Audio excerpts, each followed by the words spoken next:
Às vezes, a gente planta, planta, planta e não colhe o que plantou. Trabalha, trabalha, trabalha e não vê o resultado. Dorme tarde, acorda cedo e não vê o resultado. A nossa vida não prospera. Por quê? Aí a gente quer culpar os outros. Mas olha que Deus falou para Caim. Porque você derramou sangue do seu irmão, a terra é maldita, Caim. Quando você plantar, você não vai colher. E olha o que a Bíblia diz em 1ª carta de João 3,15.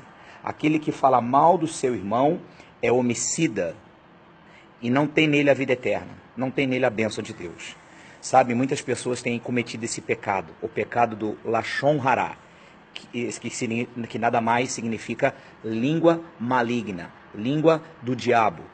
O judeu, eles evitam esse pecado porque o primeiro que cometeu esse pecado foi Lúcifer, falando mal de Deus. Miriam pegou lepra porque falou mal de Moisés. José passou por toda aquela luta que ele passou, porque ele falou mal dos irmãos para o pai dele. Saul perdeu a batalha porque falou mal de Davi para as pessoas. Então o pecado do Lashon Hará é um pecado muito evitado pelos judeus. E você pode ver, você não vai encontrar no mundo afora um judeu miserável. Você não vai encontrar um judeu falido, você vai encontrar um judeu abençoado. Por quê? Porque eles plantam e eles colhem. Tudo que eles fazem tem a bênção. Mas nós também temos a bênção. A Bíblia diz que quem é de Jesus é herdeiro das bênçãos de Abraão. Então, qual o problema? Qual a diferença do judeu para mim? É porque ele respeita uma palavra que eu não respeito.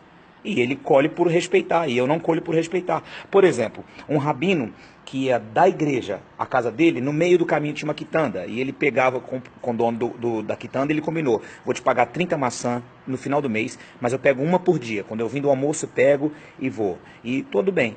Um funcionário da quitanda não sabia de nada, era membro da sinagoga do rabino, só viu o rabino pegar a maçã. E aí falou com a mulher dele, ó, o rabino tá roubando maçã. Aí a mulher falou com a costureira, que falou com a manicure, que falou com não sei quem, daqui a pouco sabe o que aconteceu? Aquela igreja ficou vazia. E o rabino foi perguntar, por que a igreja está vazia? E aí o rapaz falou, é porque tem um fulano lá na quitanda que está falando que o senhor está roubando maçã, e todo mundo saiu da igreja por causa do senhor. E aí o rabino chamou o rapaz, você não sabe do meu combinado? Não, não sei, o que eu faço para reparar o meu pecado do Lashon Hará? O rabino falou assim, você vai pegar um travesseiro de pena, vai no penhasco muito alto, quando bater o vento, solta para que as penas voem. E ele fez isso, voltou com o saco vazio, e agora, rabino?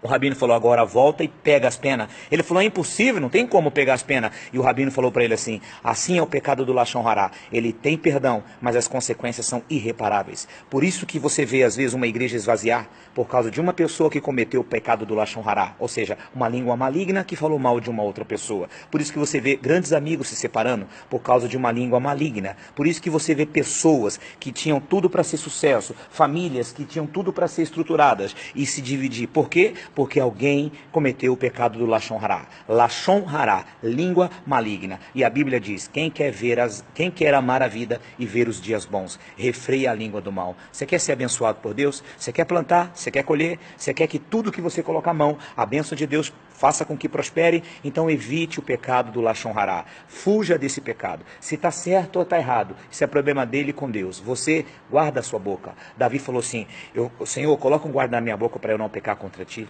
Então guarda a tua língua, guarda a tua língua.